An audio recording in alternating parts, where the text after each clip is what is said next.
Hello everyone, welcome back to my channel. This is me doctor Pratishtha और आज हम बात करेंगे ब्लड प्रेशर के बारे में।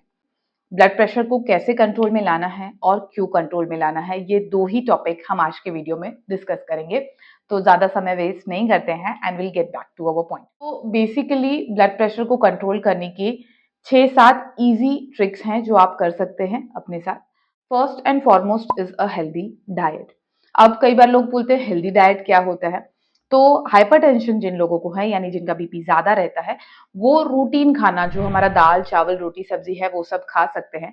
उन्हें बस इस बात का ध्यान रखना है कि उनका टोटल सॉल्ट इंटेक जो है वो लेस देन 5 ग्राम से कम हो।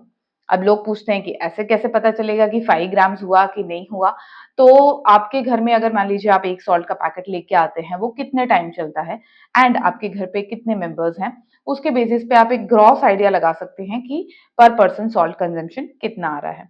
तो रूटीन खाना आप खा सकते हैं, लेकिन ऊपर से नमक नहीं डालना है, चाहे वो सैलेड में हो, दही में हो, छाछ में हो।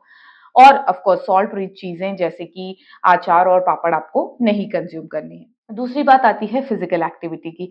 तो हमेशा मैं हर वीडियो में बात करती हूँ, एक फिजिकल एक्टिविटी बहुत जरूरी है, चाहे आपको कोई बीमारी हो या ना हो। तो अगर आप कुछ फैंसी नहीं कर सकते हैं तो कोई चिंता की बात नहीं है। एटलीस्ट अगर आप 30 मिनट ब्रिस्क वॉकिंग भी करते हैं तो वो भी बहुत ही ज्यादा इफेक्टिव हो सकता है। इसके अलावा लोग अगर योगा और मेडिटेशन को थोड़ा सा टाइम दें तो भी काफी फर्क देखने में मिलता है। तीसरी बात आती है हमारी हैबिट्स को लेकर के, एंड स्पेशली एक हैबिट जो आजकल लोगों में बहुत ज्यादा प्रेवलेंट हो गई है, वो है रात को देर तक जगना, पूरी नींद ला लेना और रात को कुछ भी खाना। तो ये जो बात है वो आपको बहुत ज्यादा ध्यान में रखनी है, क्योंकि आप क्या खा रहे हैं वो जितना इंपॉर्टेंट है, उतना ही इंपॉर्टेंट ये है कि आपका क्या टाइमिंग है। सो प्लीज इन हैबिट्स से बचें।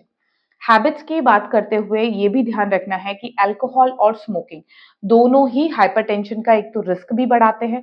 दूसरा, अगर मान लीजिए किसी को पहले से ब्लड प्रेशर की बीमारी है, तो जिनको अल्कोहल और स्मोकिंग की लत है, ऐसे पेशेंट्स में ब्लड प्रेशर को कंट्रोल में लाना बहुत ज्यादा मुश्किल हो जाता है और उसके कॉम्प्लिकेशंस के चांसेस बहुत ज्यादा बढ़ जाते हैं।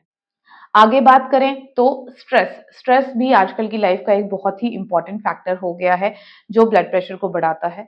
ज्यादा चिंता करना, एक की एक बात को बार बार सोचते रहना या फिर एक नेगेटिव मोड में रहना हमेशा, ये भी आपके लिए बहुत ही ज्यादा हानिकारक है, आपके ब्लड प्रेशर को लेकर के बहुत ही ज्यादा हानिकारक है।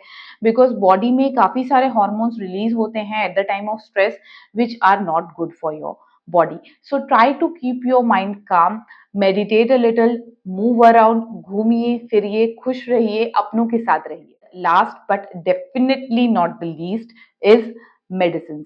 यस, अगर आपको ब्लड प्रेशर की कोई भी दवाई चल रही है, पहली बात तो उससे क्या है, आपको झिझकना नहीं है दवाई को लेने से कि नहीं मैं खुद से कंट्रोल कर लूंगा, मुझे अभी दवाई की जरूरत नहीं है। तो ये आपकी सबसे बड़ी गलतफहमी है। दूसरी बात, अगर आपकी ब्लड प्रेशर की दवाई चल रही है और आप खुद से उसे बंद कर रहे हैं, तो आपसे ज्यादा बड़ा कल्प्रिट कोई भी नहीं है।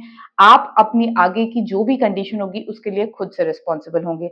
तो ये मत सोचिएगा कि अभी मेरा ब्लड प्रेशर कंट्रोल में आ गया है, मुझे कोई तकलीफ नहीं है तो मैं दवाई नहीं लूंगा या नहीं लूंगी। जी नहीं, कभी भी अपने डॉक्टर से पूछे बिना अपनी ब्लड प्रेशर की दवाइयां चेंज ना करें और ना ही उन्हें बंद करें। ये सोचना बंद कर दे कि ये दवाई चालू की थी उसकी वजह से मुझे और प्रॉब्लम स्टार्ट हो गए हैं। अगर आपको किसी दवाई का कोई साइड इफेक्ट लगता है तो तुरंत ही अपने डॉक्टर से कंसल्ट कर लें। अब बात आती है आज की इस वीडियो के दूसरे टॉपिक के बारे में कि ये सब जो हमने डिस्कस किया ब्लड प्रेशर के रिगार्डिंग, उसको कैसे कंट्रोल करना है, वो क्यों जरूरी है, आखिर ब्लड प्रेशर को कंट्रोल करना क्यों जरूरी है। तो बेसिकली ब्लड प्रेशर होता क्या है। हमारी बॉडी में जो ब्लड है वो छोटी छोटी नलियां यानी कि जो ब्लड वेसल्स होती हैं उसके थ्रू पास होता है। और जब ब्लड पास होता है तो जो ब्लड वेसल्स हैं उसको एक रेजिस्टेंस ऑफर करती हैं जिसे हम ब्लड प्रेशर कहते हैं। जब ये रेजिस्टेंस बढ़ जाता है तो बीपी एकदम से शूट अप हो जाता है जिसे हम हाइपरटेंशन कहते हैं। अभी एकदम से अगर मान लीजिए आपका ब्लड प्रेशर बढ़ जाता है तो ऐसी कंडीशन में कई बार ब्रेन में स्ट्रोक के चांसेस हो जाते हैं, ब्रेन में हैमरेज हो जाता है, हार्ट अटैक आ सकता है और बहुत सारे कॉम्प्लिकेशंस हो सकते हैं।